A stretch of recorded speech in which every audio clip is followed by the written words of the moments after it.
Well, I'm not. I'm going to remain silent, and if you're wrong, I'm going to really be furious with you. Okay, so no pressure. They're saying it's true.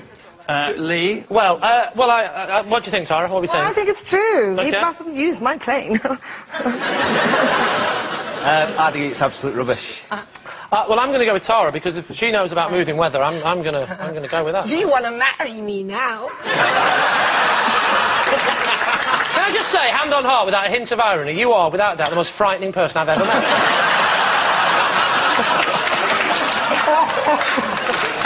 But I've always been like this. My grandparents were brother and sister.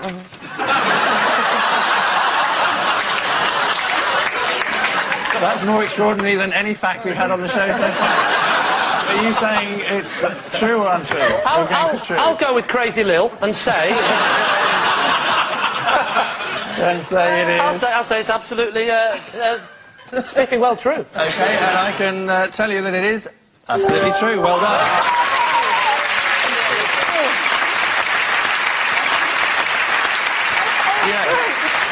Yes, it's true. Paul McCartney did have clouds removed so he could perform Good Day Sunshine at a concert. Later that same concert, the audience asked to have its ears removed before he performed the frog chorus. And so, at the end of that round, it's Lee's team who are the cream of the crop, leading as they do, 3-2.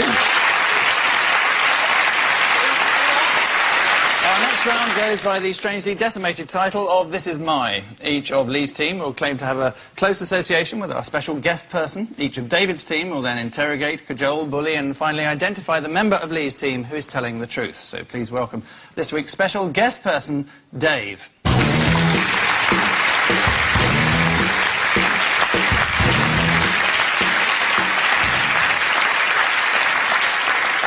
Now, Tara, perhaps you'd like to explain how you know Dave. I met Dave in 1990 when I passed out at the top of Mont Blanc because the altitude, the air was so thin, and you very kindly helped me down with the party you were guiding down the peak. So, an heroic mountaineer, thank you. Lee, what's Dave to you? This is Dave. All right, Dave. He's my old boss who taught me how to call bingo. So, a bingo calling instructor. And finally, Dave, your relationship with Dave. This is Dave. He's a mate of mine from down the pub, call him Bestie. He makes £40,000 a year on pub trivia machines. So there you are. A life-saving mountaineer, according to Tara, a bingo tutor, if we believe Lee, or a quiz machine whiz kid and friend to Dave. David's team. Your call. Let me ask about Mont Blanc. So were you skiing or were you mountaineering? No, I was actually on a photo shoot. I was at the top there, and that's where I passed out because the altitude was so thin. And he helped me down. Where's Dave from? Dave, he can't speak. You can't ask. No, I'm asking you. Where's he from? He's French. He's...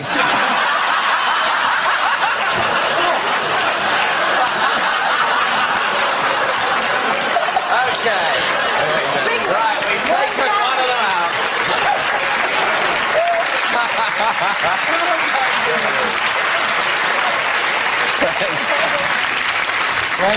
Where was Dave, or Dave? No, or Le Dave. Le Dave. Where was Le Dave, your boss? Dave, the boss, was working in the bingo hall. I want you to talk bingo. I want to give you some numbers. Do it. Any of your life. What? 86. 86, yes, that's in bingo. Do a bingo call thing after it. 8 and 6. 86. It's not hard. I've got a system for all of them. 8. Oh, you mean the little rhymes? The rhymes they do? Yeah. Okay. Oh, I see. The garden gate, number 8. 72. Look at my shoe, 72. 89. Oh, look, the weather's fine.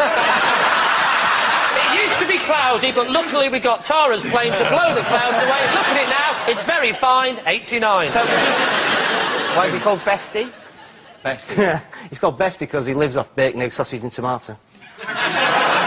Oh, he doesn't look like a man who lives off bacon, egg, sausage and tomato. I look like a man who lives off bacon, egg, sausage and, you know, even I've been known to have some fruit, so...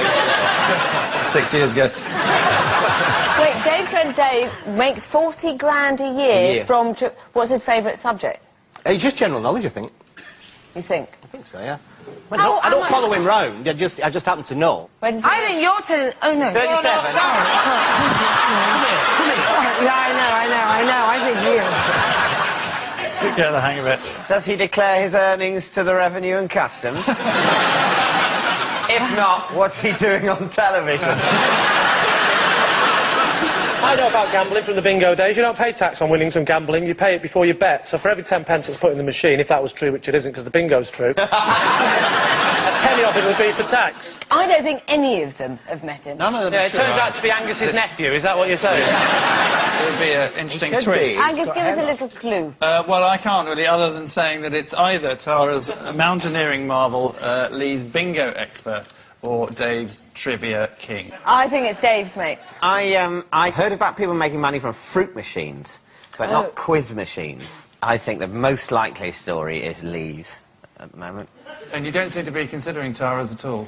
We don't absolutely know Tara's wrong. There You might... don't absolutely know, but I think If the clue there- was what she said to Dave. I think you're telling the truth. That could be me just bluffing. Not now you've said that. Tara could be. could be playing this game on a higher level than any of us. Right. Whatever Well, you say. I'm going to go. Go. I Go think on, it's Lee's bingo calling boss. Dave, special guest Dave, would you like to tell us exactly who you are? I'm Lee's ex-boss, and I taught him how to be a bingo caller.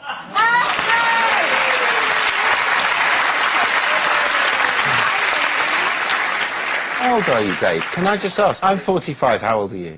Younger than you. Are you still maintaining that he's not telling the truth? You think in a minute, if you interrogate him enough, he's going to break down and go, "Oh, I knew I could not keep this up. I have been a fool. Many thanks, David. Many thanks to Dave Howard there, Lee's bingo calling teacher. The main skill of a bingo caller is to keep a smile on your face at all times, even as you're overwhelmed by the stench of lavender and urine. So, at the end of that round, a quick glance at the scores tells us that Lee's team, who are starting to flounder hopelessly, struggling as they are, 5-3. And so, to Telly Tales, this week our area of specialist interest is Tomorrow's World, the show that predicted the way all our lives would be in the future, although strangely didn't foresee that we would be living our lives without the television programme Tomorrow's World. OK, Harry has an intriguing piece of information loosely related to this. The flamboyant Prendeville takes the cue ball and places it for his opponent, the world champion of the year 2000. About to pick up the cue ball.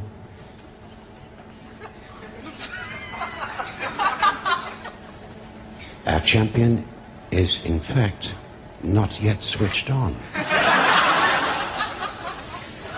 Well, we appear to... Nothing appears to be happening. Let me introduce, first of all... Oh, wait a minute. And the opponent back at it, he's in for a big break. Takes the cue and the red into the bottom pocket.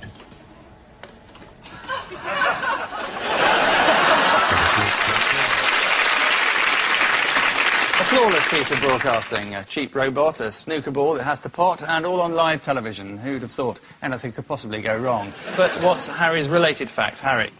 One episode showcased a toaster connected to the internet that burned a weather forecast into your toast. Wow.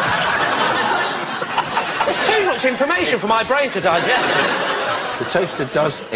It dials up the internet and your toast pops out with a cloud, sun or raindrop symbol on it. I think Oh, it's symbol on the toast, right. I mean, I'm guessing that, you know, sailors aren't using it, are they? There's a big thing we've got to get right with the weather, otherwise we could all die. Don't worry, check in on the old World Service. No. I've got a toaster. Little sun symbol. Let's get out there. Never seen again. Yes, I mean, not a very detailed weather forecast. Yeah, this sounds like an ITV weather forecast, what I'm hearing.